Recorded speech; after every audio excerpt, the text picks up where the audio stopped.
Haji Muhammad Satari, pembuat angklung diatonis dari Kabupaten Kuningan. Al-Satari lahir di Kuningan pada tanggal 7 September 1904. Merupakan putra pertama dari pasangan Nata Diraksa dan Sarep. Satari adalah cucu Surya Menggala atau Ku Sarep yang merupakan Ku Desa Citangtu pada masa itu. Di masa kecil, selain pandai membaca dan menulis, Satari juga pandai memainkan berbagai macam alat musik dari bambu seperti calung dan angklung. Satari juga sangat pandai dalam membuat angklung dan calung. Setelah menamatkan pendidikannya, Al-Satari diangkat menjadi Ku di Desa Citangtu. Karenanya kemudian dikenal dengan nama Kucit atau Ku Citangtu. Selain itu juga beliau mendirikan sekolah rakyat dan menjadi guru sekitar tahun 1927. Satari sering mengajarkan anak-anak bermain angklung dan dogdog, serta memainkan alat musik lainnya dari bambu seperti calung. Pada masa penjajahan, Satari ikut serta memimpin rakyat Desa Citangtu dalam melawan penjajah dengan membentuk Laskar Rakyat Citangtu. Laskar Rakyat Citangtu sangat terkenal berani, meski hanya memiliki 2 senapan. Pasukan ini sering menyerang pos Belanda di Jagabaya dan tangsi militer di Kampung Serang. Pasukan Satari sangat berani dan susah ditangkap oleh musuh. Sehingga pada tahun 1947, saat agresi militer Belanda kedua, rumah Pak Satari dibumi hanguskan oleh Belanda. Jaya Rakiman adalah adik Satari. Beliau memiliki toko perabot atau barabadan di sebelah timur alun-alun Kuningan, sekarang di depan Bank BNI. Di toko ini juga menjual angklung. Angklung yang dijual adalah buatan tangan dari Pak Satari. Hanya saja angklungnya bernada pentatonis. Angklung ini pada masa itu biasanya dibeli oleh para pengamen.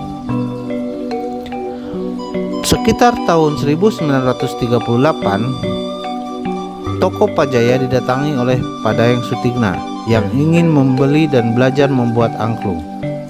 Hanya saja Padayeng ingin angklungnya bernada diatonis.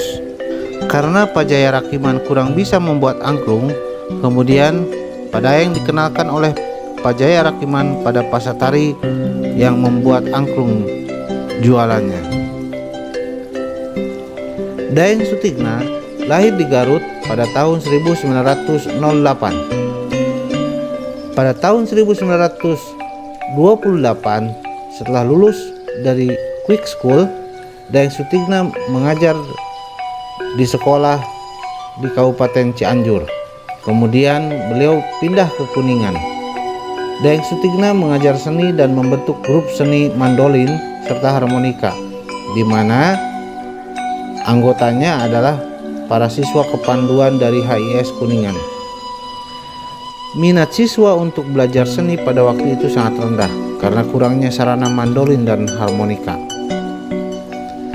Saat Padayeng melihat pengamen angklung yang memainkan lagu Cis Kacang Buncis dengan nada pentatonis, muncullah ide Padayeng untuk membuat angklung diatonis.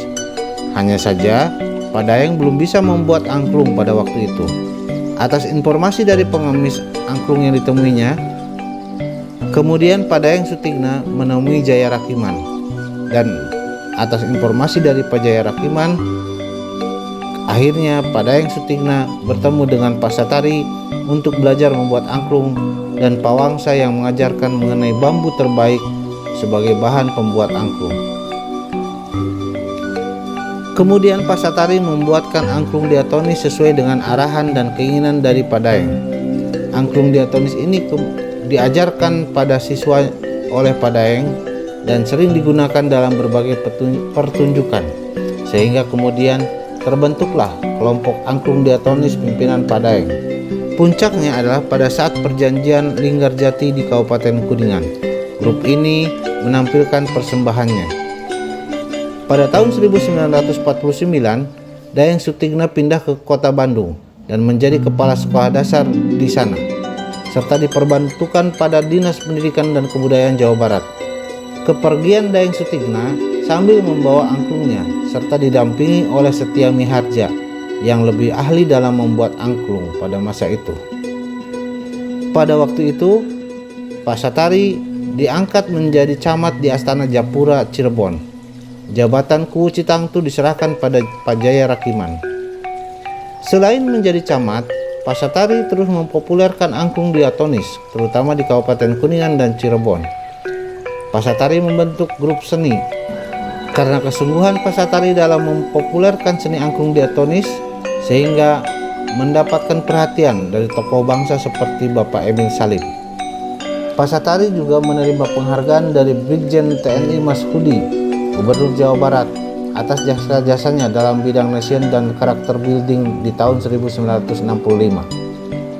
Inilah sepenggal sejarah Pak Satari atau Kucit, pembuat angklung diatonis dari Kabupaten Kuningan. Meski namamu kalah populer dari Daeng Sutigna, namun jasamu terukir indah dalam sanubari seluruh rakyat Kuningan. Terima kasih Pak Kucit, bakti dan karyamu terukir indah di hati kami.